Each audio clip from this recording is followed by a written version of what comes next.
салом алейкум дӯстон, ба канали мо хуш омадед. Лайк гузоред ва мо оғоз мекунем. спонсори видеои имрӯзаи мо интернет-магазин либосҳои мардона мебошад, ки ба шумо беҳтарин либосҳо ва пойафзулҳои гарми зимистонро бо нархи дастрас пешниҳод мекунад. ҳама либосҳо аз матои олидараҷа ва пойафзулҳо бошанд, аз чарми тоза истеҳсол шудаанд. худ ва наздиконатонро бо либосҳои гарм аз фасли сармо эмин нигоҳ доред.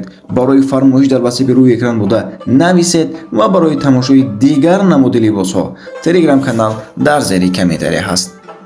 Роналдо ба Тоҷикистон намеояд. Пагоҳ 5 декабр бозии даври охири марҳилаи гурӯҳии Лигаи Қаҳрамонҳои Осиё дар гурӯҳи А миёни дастаҳои Истиқлоли шаҳри Душанбе ва Ал-Насри шаҳри Риёз баргузор мегардад.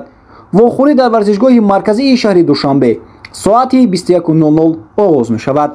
ҳамлагари португалӣ тими Ал-Наср Криштиану Роналдо барои ин вохӯрӣ ба ҳайати дастаи шаҳри Риёз ба Душанбе парвоз накард ва дар ин бозӣ ширкат намеварзад. пас аз ҷароҳате ки Роналдо муқобили Персеполиси шаҳри Теҳрон гирифт, ҳоло пурра саломатиашро барқарор накардааст ва ба ин нигоҳ накарда дар дербии шаҳри Риёз ба майдон баромад. Бинобар ин сабаб Роналдоро роҳбарияти тим истироҳат доданд ва дар бозии муқобили Истиқлол Криштиану ба Душанбе намеояд.